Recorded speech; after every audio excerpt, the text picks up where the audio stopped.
Oh, welcome along, Peter Mullen, Tuesday afternoon. It kind of feels like a Monday today. It does. It's a little bit hard to work out what day it is, actually. Yeah, so It's concerning. In really. my mind, you shouldn't be here, if that makes sense. But you're so happy to see me. Always happy to see you, Peter. Great program on the way. Now, this week, something that's a little bit controversial, a little bit sort of either on one side of the fence or the other.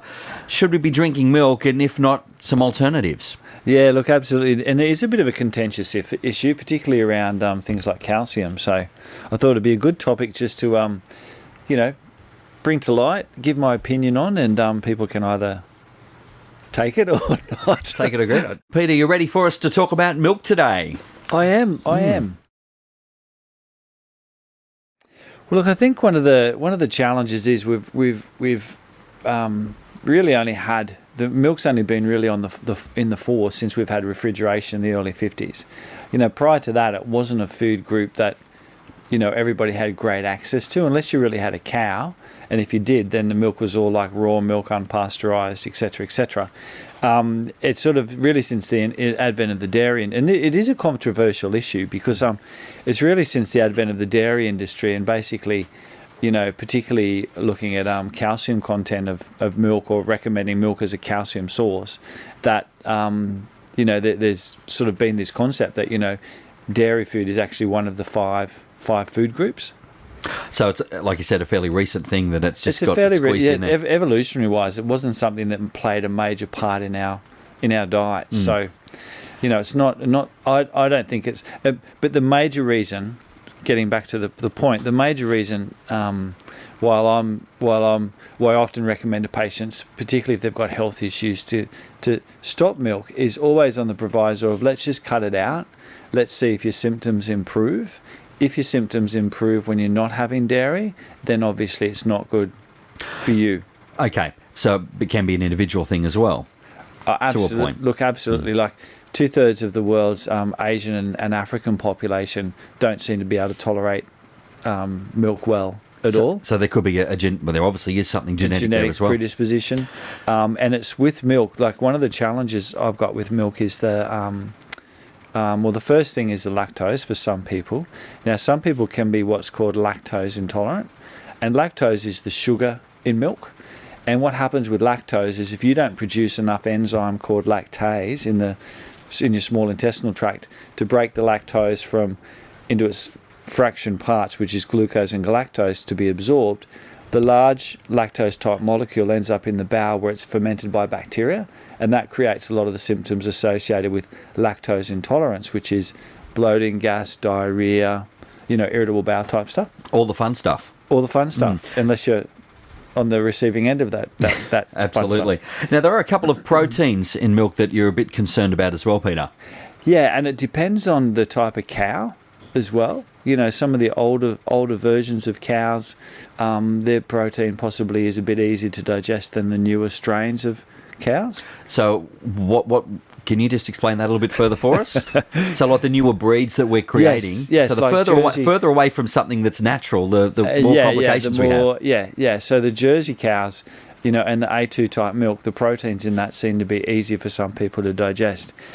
One of the challenges with the proteins is that for some people it's linked to they become reactive to that protein and can show up in conditions like eczema, asthma, even autoimmune. We'll often recommend if someone's got an autoimmune condition to steer clear of excess dairy because of the casein, which is one of the proteins in milk that can be a bit harder for us to digest as well.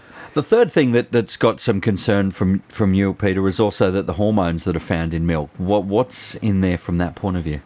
Well, I think when you think about it, like we're taking milk from a different animal species, and that milk's designed to grow a little poddy calf into a decent sized cow within even a 12-month period. So one of the concerns I have is that our kids are getting overweight and bigger and in every which way. And cow's milk, when you think about it, is full of cow hormone. It's designed to turn that little poddy calf into a decent sized cow in 12 months. So it's got all the cow, and it's breast milk. So it's got cow estrogen, progesterone, testosterone, growth hormone. So, a growing kid, you don't want them to be having a heap of cow hormone in their diet regularly for years and years either. It's interesting because over the last few decades, you seem to see a lot more kids that are, oh, look at so-and-so, how tall are kids today? Is that just something I'm noticing, or are you thinking there might be a very, very loose link here? Yeah, look, I definitely think there could be a link, increased milk consumption and increased growth in our kids. But, yeah, it's more the Didn't work on me, incidentally. I had a truckload of milk. I still remember at school, like it must have been an incentive at the time that the milk, we'd get milk every day at school. Remember that? I remember Mum telling me about that, Peter, but yes. Yeah, so we have to have... Yeah, okay, thanks, Mark. In my day. Anyway, and the milk would often be sitting, ideally in the shade, but often it would end up in the sun. So you'd be drinking like warm milk straight out of the bottle. She would always tell me as well that there were some kids would always just go and poke their finger in all the the tops of it. So she'd be like, "Oh no, thank you very much. Don't want that now." And Peter, we're just very quickly, we're looking at milk today and some alternatives if people are a little concerned about cow's milk. So we've got 5 of them. The first one that's been so popular, I'd say, over the last 10 years or so, is almond milk. Yeah, and almond milk is. If you can tolerate nuts, almond milk is actually really easy to make yourself. Okay. Really, really easy. And we've got a recipe on our website, but it's amazing. And don't quote me because it was my wife and daughter that made it. I just watched. 1 cup of almonds to, I think, 2.5 to 3 cups of water. And don't anyone follow me out there. Just get onto our website and actually follow the recipe. This interpretation is not to scale. Yeah, it's not to scale. Blend it up.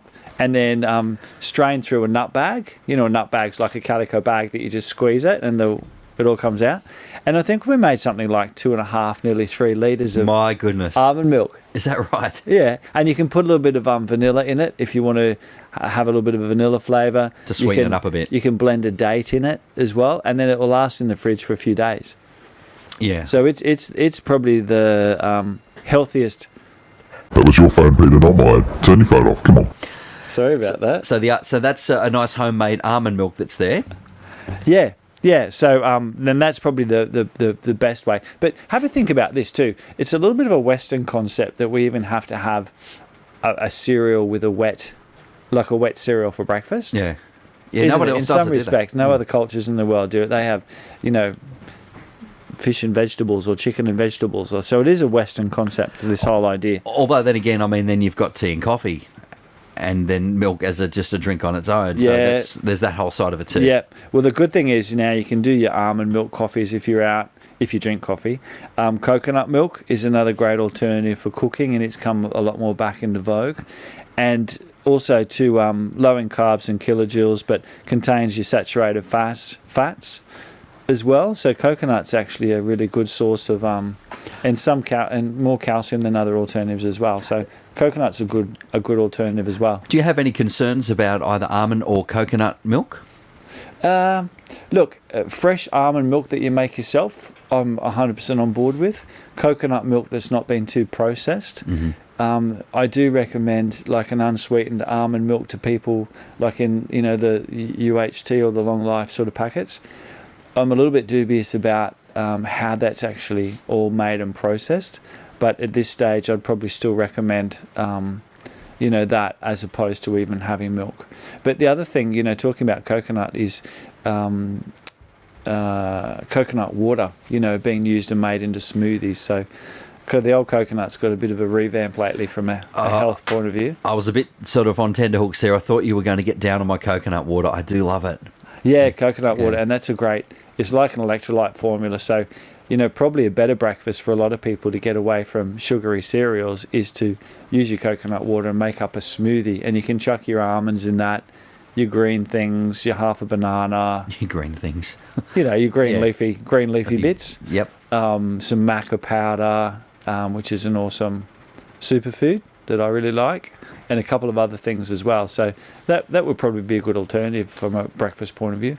Another one that is I haven't sort of had a lot to do with is rice milk.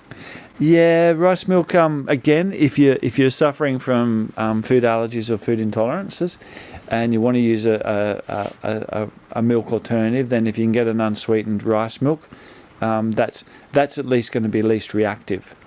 the challenges with a lot of these milks, like even your almond milk that you buy commercially, is there's not actually a great deal of almonds in it, so they're not really nutritional as such. Like the coconut milk is going to have more calcium.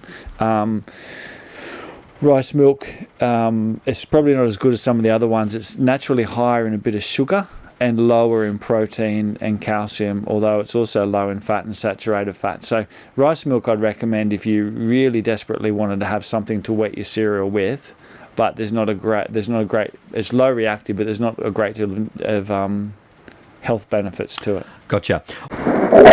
Peter, milk has created a lot of calls at the moment, so we better get stuck into them. First, good afternoon, Lynn. You've got a question for Peter about lupus and milk. Yes, I do. I missed it's autoimmune disease, lupus, and I've been drinking skim milk, like quite a lot of skim milk, because I thought it was okay. I've also got type 2 diabetes, so I do get belly bloat a fair bit. Well, look, Lynn, I would one of the challenges with autoimmune is it's probably the protein in the milk, not the fat. Oh, okay. So the best way to test it is to cut milk out of your diet, and if you find a lot of that bloat goes away, then you're definitely reactive to the protein in the skim milk, which won't be good then, I suspect, from an autoimmune point of view. Oh, okay. So I just cut milk out altogether. Is there any milk that, like the rice milk, the soy milk? Yep, not the soy. I'd go more for maybe an unsweetened almond or a rice milk as an alternative, or coconut milk. Some great alternatives. 3 of the 5 there, Peter. We're on top of things. I think hopefully that works out for you, Lynn. And good afternoon, Warren. You've got a question on milk and bedtime. Yeah, hi Peter. Look, I do have problems sleeping over night time, and I did find that warm milk actually did help me get to sleep, which was really cool. But I've also got high blood pressure, and I've been reading as well that a natural alternate to high blood pressure pills and stuff is almonds. Now, would almond milk and help me through both of those ones? Or look at it, probably there wouldn't be enough almonds in almond milk to have a significant impact on your blood pressure. Yeah. So I don't know that would make enough of a difference, like, to help with that. Yep. So I would but from a blood pressure point of view, one of the best natural things you can get onto is beetroot juice. Right. And what about the sleeping of a night time? It's a little bit. There's a bit of debate about that. Like, it was thought maybe due to the amount of tryptophan, or the amino acid milk contains, called tryptophan, which is a precursor of a lot of your neurotransmitters. Yes. But subsequent studies have sort of shown that it probably didn't make that much difference. But I always say, if it's working well for you, stick with it. Yeah, cheers. Keep doing it till it stops working. Warren, it looks like you might have placeboed yourself, though, but if it works, it works. Placebo every now and then. Cheers, man. Good on you, Warren. He's always up for a laugh, isn't he? And finally, very quickly, Chris, good afternoon. Good afternoon. I drink skim milk, and I found that drinking skim milk, I lost weight. And I've been watching my diet, because I'm a diabetic. Yes. So I've been watching that as well. And I don't take sugar in tea anymore. I've cut the tea out. And I'm just wondering what you think. Look, I think if it's working for you and your blood sugar's managing okay, I think skim milk would contain some lactose still. So you still have to sort of consider that there is a bit of sugar in skim milk. But I think if your blood sugar stables and your weight's coming down, I still wouldn't be a massive fan of skim milk. I'd still maybe try one of the unsweetened almonds and see if that's as good for you. Great, some great advice there for Chris, Warren, and Lynn. Peter, we'll move on through now. Oat milk. Now, I was a fan of oat milk until my favourite one just got taken off the shelves. But you're not a big fan of it either. Oh, look, I think oat milk as an alternative for cow's milk is still going to be better. It's probably, again, like, I think almond milk, homemade almond milk, has a lot more nutrition to it. If you home make your oat milk, it probably would be okay, but I just worry a bit about how the processing sort of goes. It was very sweet, the one I liked, as I may not have been all that good. Yeah, often when there's not a lot else to it, they They can bump it up a bit with sugar. Just secret ingredient, sugar? Secret ingredient. And soy milk. Now, soy, I know we've done topics on this in the past as a whole thing. It's very contentious on its own. Soy milk, yes or no? Yeah, look, I'd say no. Unless it's a fermented soy. Just a bit hard for us to digest and, aggravates thyroid and all sorts of things. So, well, Peter, there are 5 alternatives if one is wanting to ditch the cow's milk. So some great advice there. And you've got some interesting talks coming up on the 10th of October, Natural Remedies for Gut Health, featuring a fermenting demo. You're back on the fermenting again. Yeah, it's one of our favourite, one of my favourite talks for the years. I think, though, I say that about all my talks, actually, because I do enjoy them all. By the way, the ones that Peter does are his favourites. The ones that the other naturopaths at Mullen Health do, they're like, yeah, come and check it out. But, yeah. No, they're all my favourites, Mark. So fermenting. So if you want to know how to make your own kombucha, coconut yogurt, or sauerkraut, we'll actually be doing a demo on the night, and we'll have some taste tests as well. So, and they're so easy to do. Like, even I can do it. Oh, if you can do it, it's okay. And, yeah. And you even messed up the almond milk thing from before. Recipe. Natural Remedies for Thyroid Health, that's later in the month? Yeah. 24th of October, we'll have a free night, and that one will just be at our office for Natural Remedies for Thyroid. And some limited seats available for both sessions. Absolutely. Excellent. Well, of course, next week on the radio, Peter, it's how your gut controls your mood. Yeah, we know it does. We all know it does. Yeah, just in the precursor or the lead up to the gut health talk, talking a bit more about probiotics and good gut bugs, and how the gut bags, the connection between our gut. Even with interesting, we produce more serotonin in our gut than we do in our brain, and it's involved in neurotransmitters like serotonin, which is our feel good neurotransmitter or brain hormone. Peter, some great advice. Thank you for coming once again with those 5 alternatives to milk, and you can get some more details at mullenhealth.com.au. There will be a podcast of this very exciting program at 2NURFM.com a little later today. Thanks, Peter. Thank you, Mark.